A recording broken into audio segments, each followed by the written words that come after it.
साहब भी अगर आ जाए जहमत गवारा करने तो बेहतर होगा। मैं गुजारिश करूंगा अलहाज हबीबुल्लाह साहब भी हफिज़हुल्लाह वो आ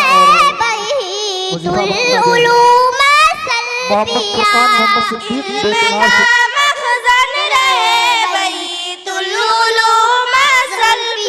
तुम नूर हिदायत के पैकर, तुम वजह फरोगे ईमानी,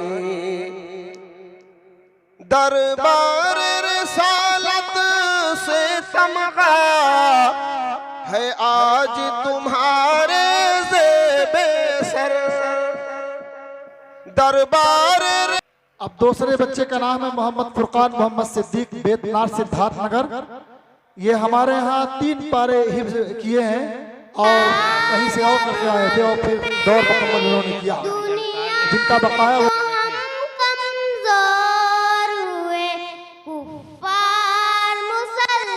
और आप सल्लल्लाहु अलैहि वसल्लम का फरमान है, इन्नल्लाह लम यजअल शिफाकुम फीमा हर्रमा अलैकुम, बेशक अल्लाह ताला ने उस चीज में शिफा नहीं बनाई जिसको तुम पर हराम कर दिया है।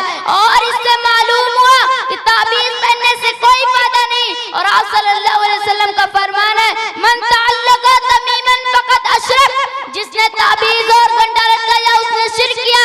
और दूसरी जगह फरमाया, मन अल्लक़ा शैयन व कुल्ली इलैहि, जिसने कोई भी चीज लटकाई उसे उसके सुपुर्द कर दिया जाएगा।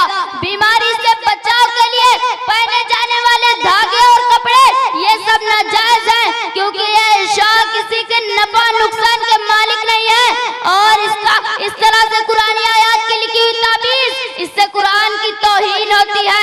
गले में पहनना या बाजू और कमर पर बांधना वगैरह दुरुस्त नहीं है। और इसका नबी सल्लल्लाहु अलैहि वसल्लम और सहाबा से कोई सबूत भी नहीं है, बल्कि इसके बरअक्स शिफायाबी के गल से शरईज़म का सबूत मिलता है।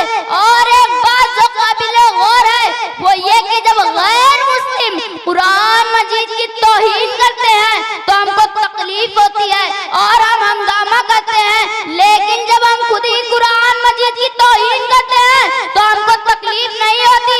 क्या कुरान मजीद को इसीलिए नाज़िल किया गया था कि उसकी ताबीज़ बना करके गले और नाक के नीचे पहन करके अच्छी और बुरी जगह मसलन पेशाब और पाखाने किए जाए?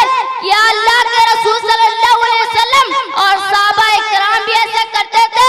या अल्लाह और उसके रसूल ने हमें यही तालीम दी है?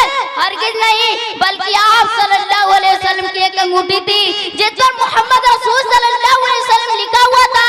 आप सल्लल्लाहु अलैहि वसल्लम जब जगह जाए हाजत के लिए जाते तो उसे निकाल दिया करते। यह था मोहम्मद रसूल सल्लल्लाहु अलैहि वसल्लम का तरीका। लेकिन अफसोस आज बहुत से मुसलमान पुरानी आयात की ताबीज़ पहन करके और अच्छी और बुरी जगह जाते हैं और उसे नफा नुकसान का मालिक समझते हैं। अब आखिर में अल्लाह ताला से दुआ है, या अल्लाह हम तमाम मुसलमानों को ताबीज़ और गंडों के पहनने से बचा और जो बीमार उन्हें शिफा अता फरमा। वाखिर दावाना अल्हम्दुलिल्लाहि रब्बिल आलमीन। अस्सलामु अलैकुम व रहमतुल्लाहि व बरकातुहू।